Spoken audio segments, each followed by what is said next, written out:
but also if you look at the eggs and the embryos that these different fly species make. They are also different sizes. So Drosophila melanogaster, for example, makes eggs that are about 500 microns long. There are even Drosophila species like Drosophila buski that make eggs that are even smaller than Drosophila. But there are the big flies like Musca, Musca domestica, the housefly, or Califera blowflies, or green bottleflies, Lucilia, that are big, obviously as adults, much bigger than Drosophila, and the eggs that they make are substantially bigger. Now, all of these flies, these higher Diptera, are closely related. And even though Bicoid, as an RNA or a gene product, was a newly evolved solution to the problem of patterning in the embryo and arose during the evolution of the Diptera, all of these insects here share the common feature that their anterior-posterior patterning depends on Bicoid. And yet, the Bicoid gradients that are forming in these eggs are forming in eggs which are very large or very small.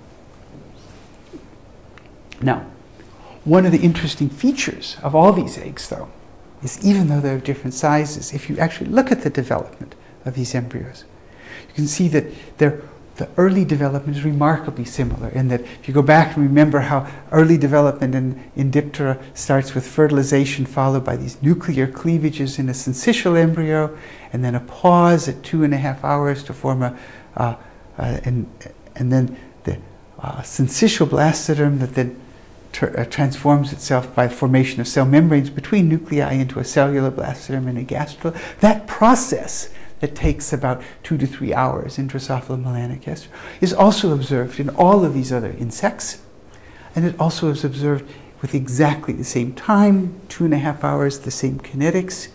And if you look at divisions of the nuclei, if you look at individual, say this is an embryo at the syncytial Drosophila embryo from one of the big, the green bottlefly, Lucilia, versus melanogaster, Drosophila melanogaster, Drosophila buski. The eggs have the same shape, and although you can probably barely make it out in terms of you can barely see the nuclei in the Lucilia, and the nuclei in Drosophila melanogaster buski are somewhat smaller. If you blow up the pictures of the individual eggs and look at the nuclear distribution, you can see that all these eggs at 2.5 hours have the same number of nuclei. They all have about 100 nuclei going from the anterior to the posterior end of the egg. They're all being patterned over the same time constraints. And they're all being patterned by Bicoid. If you look at transcription, the other remarkable similar thing between all these insects that are also closely related, even though their sizes are different, is that all of them activate transcription at this critical 2-hour period in response to Bicoid. And if you look at the patterns of gene expression, if you look at, say, hunchback or giant, the 2 different gap genes in Drosophila or in Musca, or pairal genes like paired or even skipped, they show exactly comparable scaled patterns. Even though the eggs are bigger, even though the cells are bigger, the patterns per cell are exactly the same.